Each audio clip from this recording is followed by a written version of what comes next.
നീ എന്തിനോട് വന്നു? നീ ആരാണ്? തോക്കല്ലെന്ന് മനസ്സിലായല്ലേ? നീ എന്തിനോട് വന്നു? ഒച്ച വെക്കരുത്. അഞ്ചു കുഞ്ഞ് പറഞ്ഞിട്ട് വന്നതാ. ഞാൻ അഞ്ചു കുഞ്ഞ്? ഇവിടുത്തെ ഇൻസ്പെക്ടർ എന്താ ഈ പറഞ്ഞുതരാം. ഭാഗ്യനാഥൻ സാർ അഞ്ചു കുഞ്ഞ് ഇന്ന് പകലൊരു പന്തയം വെച്ചു. ആരെങ്കിലും വിട്ട് സാറിന്റെ ശമ്പളം മോട്ടിക്കുന്ന അഞ്ചു കുഞ്ഞ് പറ്റില്ലെന്ന് സാറും. എന്തിന് പറയാം. അങ്ങനെ മോഷ്ടിക്കാൻ കഴിഞ്ഞാൽ നാളെ തന്നെ കുഞ്ഞിന്റെ കഴുത്തിൽ താലി കെട്ടുന്ന സാറും. എങ്ങനെയുണ്ട് പന്തയം? നല്ല ബെസ്റ്റ് പന്തയം. എന്നിട്ട് സാറിന്റെ കാശ് മോഷ്ടിക്കാൻ താൻ എന്നെ ഒന്ന് സഹായിക്കണം. അത്രേ ഉള്ളൂ. എന്ത് വേണമെങ്കിലും ചെയ്തു തരാം. അങ്ങനെയെങ്കിലും പുര നിറഞ്ഞു നിൽക്കുന്ന സാറിന്റെ കല്യാണം ഒന്ന് കഴിയട്ടെ. എന്റെ പകുതി പണി കുറഞ്ഞു കിട്ടും. പതുക്കെ പതുക്കെ അളമാരി ശരിക്കും തുറക്കരുത്. ഇവിടെ അതല്ല, ഞാൻ എടുത്തു തരാം. ഇതല്ലാന്ന്. അതൊന്നും കാണട്ടെ. അതവിടെ വെക്ക്. അതവിടെ വെക്ക്. അതല്ല ഇതിലല്ലേ ഇതിലോ? അയ്യോ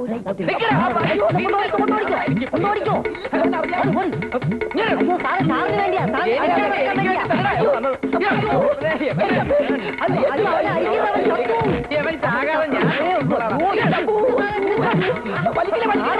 പറഞ്ഞു വിട്ടതാ. വിശ്വസിക്കാൻ പറഞ്ഞു വെച്ചേ.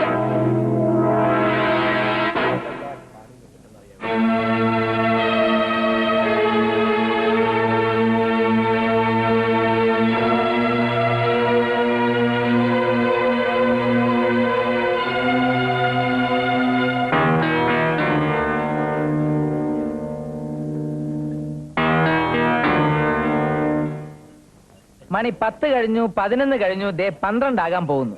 പത്രക്കാരെയും ഫോട്ടോഗ്രാഫേഴ്സിനെയും ഒക്കെ വിളിച്ചു വരുത്തിയിട്ട് ഡിപ്പാർട്ട്മെന്റിന് നാണക്കേട് ഉണ്ടാക്കി വെക്കല്ലേ ഭാസ്കര? ഞങ്ങൾ നിൽക്കണോ അതോ പോണോ? ഞാൻ ആരെയും വിളിച്ചു വരുത്തിയിട്ടില്ല. ശരിയാ, ഞാൻ വിളിച്ചു വരുത്തിയതാ. നിന്റെ വീരവാദം കേട്ട് ഈനാശുവിനെ നീ ഹാജരാക്കുമെന്ന് ഞാൻ വിശ്വസിച്ചു. നിന്റെ വിജയം ഒരു മഹത്തായ സംഭവമാകട്ടെ എന്ന് ഞാൻ ആഗ്രഹിച്ചു. അതുകൊണ്ടാണ് എല്ലാവരും വിളിച്ചു വരുത്തിയത്.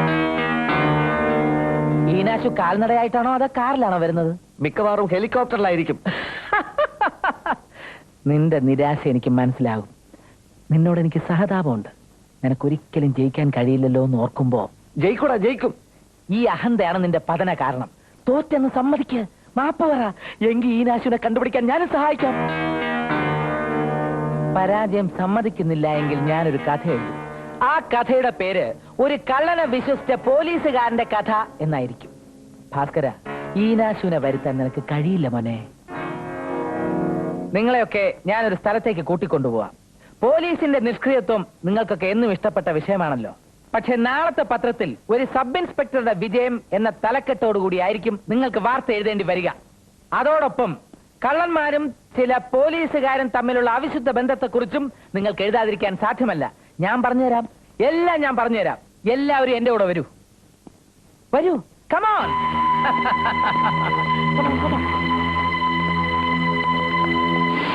ജീവൻ പണയം വെച്ച് ഭീകരനെ കൊന്നു എന്ന് അവകാശപ്പെടുന്ന ധീരന്മാർക്ക് ഒരു ലോക്കൽ കള്ളന്റെ രോമം പോലും തൊടാൻ പറ്റിയില്ല. പത്രക്കാരുടെ മുമ്പിൽ വെച്ച് തെണ്ടി എന്നെ വിളിച്ചധിക്ഷേപിച്ചവർക്കുള്ള എന്റെ മറുപടി കൂടിയാണിത്.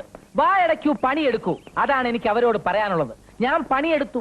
എന്റെ ബുദ്ധിയും ശക്തിയും ഉപയോഗിച്ച് ഈനാശുവിനെ ഞാൻ വലയിലാക്കി. ആളാവരുത് ഭാസ്കര, നിനക്ക് ജോലി തിരിച്ചു കിട്ടും ഈ ഭാഗ്യനാഥന്റെ ദയവ് കൊണ്ട്. എന്താ നോക്കിക്കുന്നത്? വരൂ പ്ലീസ്, എല്ലാവരും അകത്തേക്ക് വരൂ.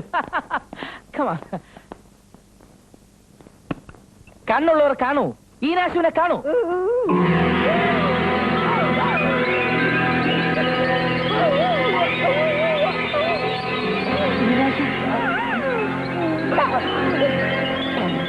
മൂന്നാല് ആളുകൾ വന്ന് എന്നെ കെട്ടിയിട്ട് ഈനാശുവിനെ പിടിച്ചോണ്ട് പോയി. അവനെ കൊക്കയിലെറിഞ്ഞു കൊല്ലൂന്ന് പറഞ്ഞു.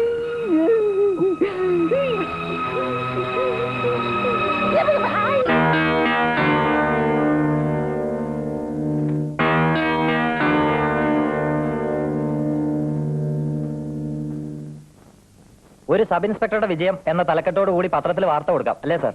ഇങ്ങനെയൊക്കെ സംഭവിക്കുമെന്ന് ഞാൻ ഒരിക്കലും... എനിക്ക് ജോലി വേണ്ട, പക്ഷെ എന്നെ തോൽപ്പിക്കാൻ വേണ്ടി നീ ഈനാശുവിനെ കൊല്ലിക്കരുതായിരുന്നു. ഞാൻ കൊല്ലിച്ചെന്നോ? വേഷം കെട്ടി കൊടുക്കണ്ട. നീ ചട്ടം കെട്ടിയ ആളുകളാണ് ഈനാശുവിനെ കൂട്ടിക്കൊണ്ടുപോയത്. ഇനി ഒന്നേ അറിയാനുള്ളൂ, ഈനാശുവിനെ ഏത് കൊക്കയിലേക്കാണ് നീ വലിച്ചെറിഞ്ഞത്? വയനാട്ടിലോ വാൾപ്പാറയിലോ? ഭാസ്കരൻ, ഞാൻ പത്രക്കാരോട് ഉപയോഗിക്കേണ്ടിരുന്ന ഭാഷ തെണ്ടി എന്നായിരുന്നില്ല. കാക്കി വേഷം ധരിച്ച കാട്ടാളൻ, അതാണ് നീ. ഭാസ്കരൻ, ഞാൻ ഈനാശുവിനെ കൊന്നിട്ടില്ല. കൊന്നു. അല്ല, ഈനാശുവിനെ ആര് കൊന്നു എനിക്കറിയാം. 25 ലക്ഷം രൂപ കട്ടതും അവര് തന്നെയാണ്. അവന്മാര് തന്നെയാണ് എന്റെ ഈനാശുവിനെ കൊന്നത്. ഞങ്ങൾ സാധാ കള്ളന്മാരുടെ മേൽ കുതിര കയറാനേ നിങ്ങൾ പോലീസുകാർക്ക് കഴിയും. വലിയ കള്ളന്മാരെ നിങ്ങൾക്ക് ഭയമാണ്. നിങ്ങൾക്കൊരു പുണ്ണാക്കം ഒരു ചെയ്യാൻ കഴിയില്ല. ഞാൻ അവരെ കാട്ടിക്കൊടുത്താ പിന്നെ എന്റെ കഴുത്തിന് മേൽ തല കാണില്ല. കമ്മാര, ഇത് ഞങ്ങളുടെ എല്ലാം നിലനിൽപ്പിന്റെ പ്രശ്നമാണ്. തനിക്ക് മാത്രം ഇപ്പൊ ഞങ്ങളെ സഹായിക്കാൻ പറ്റൂ. എന്റെ ജീവന് സംരക്ഷണം ഉറപ്പു തരാമെന്ന് ഏറ്റാൽ യഥാർത്ഥ കള്ളന്മാരെ ഞാൻ കാണിച്ചു തരാം. കമ്മാർ ഒന്നുകൊണ്ടും പേടിക്കണ്ട, ഞങ്ങൾ എല്ലാവരും കമ്മാരന്റെ കൂടെ ഉണ്ടാവും. എല്ലാ സന്നാഹങ്ങളും ഉപയോഗിച്ച് കമ്മാരനെ ഞങ്ങൾ സംരക്ഷിച്ചോളാം. പറ, ആരാണവർ? വണ്ടി നിർത്ത, വണ്ടി നിർത്ത. ജീപ്പിന്റെ പുറകിലുള്ള കാറും ചെക്ക് ചെയ്താട്ടെ.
രൂപ പിരിക്കാൻ ഞാനും എന്റെ അനുയായികളും ഒരുപാട് കഷ്ടപ്പെട്ടതാണ്.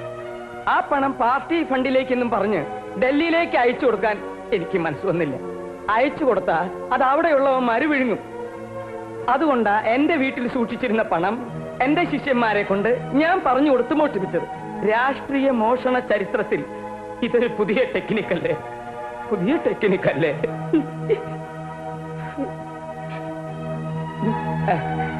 ഈനാശുവിന്റെ ഡെഡ് ബോഡി എവിടെ? എനിക്കെന്തിനാ ഈനാശുവിന്റെ ഡെഡ് ബോഡി? സുഹൃത്തെ, ഞാൻ ആരെയും കൊന്നിട്ടില്ല. കൊല്ലാൻ സാധിച്ചില്ല എന്ന് പറയുന്നതല്ലേ എന്റെ ശരി. സ്റ്റേഷനിൽ ഹാജരാവാതിരിക്കാൻ വേണ്ടി ഈനാശുവിനെ കൊല്ലാൻ തന്റെ വാടക ഗുണ്ടകളോട് താൻ തന്നെ നിർദ്ദേശം കൊടുത്തില്ലടോ. അതിനു മുമ്പ് ഈനാശുവിനെ ഞാൻ കൊന്നു. എന്നിട്ട് അവനെ ഞാൻ ജീവിപ്പിച്ചു. ഈനാശു അത് ആട്ടോയിലുണ്ട്. ഈനാശു,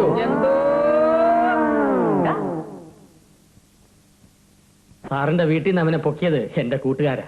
കമാര, ഇതൊന്ന് തുറക്ക്, ഞാൻ നിന്നെ പാർട്ടി മെമ്പർ ആക്കാം. വേണ്ട, 7-ാം തീയതിയിലെ സൂര്യൻ ഇപ്പോഴും അസ്തമിച്ചിട്ടില്ല. എങ്ങനെയായിരുന്നാലും ഞാൻ പറഞ്ഞ വാക്ക് പാലിക്കപ്പെട്ടിരിക്കുന്നു. 25 ലക്ഷത്തിന്റെ കള്ളൻ പിടിക്കപ്പെട്ടിരിക്കുന്നു. ഇനി നിനക്ക് വല്ലതും പറയാനുണ്ടോ? ബാർബറെ വിളിച്ചോളൂ. എന്റെ പാതി മീശ എടുക്കാൻ ബാർബറെ വിളിച്ചോളൂ എന്ന്. ആരെങ്കിലും പോയി ബാർബർ സുഗുനെ വിളിച്ചോണ്ട് വാ. വേണ്ട ചായ, ഇവന്റെ ഈ സമ്മതം മാത്രം മതി എനിക്ക്. മീശ എവിടെ ഇരുന്നോട്ടെ. ഭാഗ്യനാഥ, മത്സരമൊക്കെ നമുക്ക് ഇവിടെ വെച്ച് നിർത്താം. കോളേജ് യൂണിയൻ തെരഞ്ഞെടുപ്പിന് മുമ്പ് KV ഭാസ്കരനും VC ഭാഗ്യനാഥനും നല്ല സുഹൃത്തുക്കളായിരുന്നു. ഇടയിൽ സംഭവിച്ചതൊക്കെ നമുക്ക് മറക്കാൻ ശ്രമിച്ചൂടെ? ഞാൻ മറന്നു കഴിഞ്ഞു ഭാസ്കര. മാത്രമല്ല, നീ തോറ്റിട്ടില്ലെന്നറിയുമ്പോ ഏറ്റവും കൂടുതൽ സന്തോഷിക്കുന്ന ആളിനോട് എത്രയും പെട്ടെന്ന് ഇങ്ങോട്ടെത്താൻ ആവശ്യപ്പെട്ടിട്ടുണ്ട്.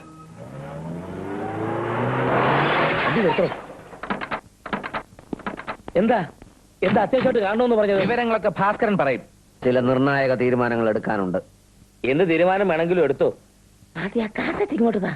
കാസറ്റ് എന്നേ ഞാൻ തീയിലിട്ട് കത്തിച്ചു കളഞ്ഞു. നേരാണോ? ഇപ്പൊ എനിക്ക് പറയാനുള്ളത്, എനിക്കെന്റെ ജോലി തിരിച്ചു കിട്ടും. അഞ്ജുവിനെ എനിക്ക്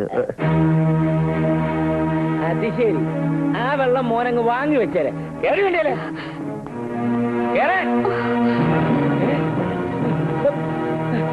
എന്താണ് നോക്കി നിൽക്കുന്നത്? നീ ഇത് കാണുന്നില്ലേ? അമ്മാവ, വ്യക്തിപരമായ കാര്യങ്ങളിൽ പോലീസ് ഇടപെടാൻ പാടില്ല എന്നുള്ളതാണ് സർക്കാരിന്റെ പുതിയ നയം. പക്ഷെ ഇവിടെ ഞാൻ ഇടപെടും. കാരണം ഇതാണ് ന്യായം, ഇതാണ് അതിന്റെ ശരി. എന്താകന്മാരാ? അതെ സാർ. ഒരു മിനിറ്റ് ഭാസ്കര, ഫാമിലി ഒക്കെ ആയ സ്ഥിതിക്ക് എന്റെ വീട്ടിൽ നമ്മൾ ഒന്നിച്ച് താമസിക്കുക എന്ന് പറയുന്നത്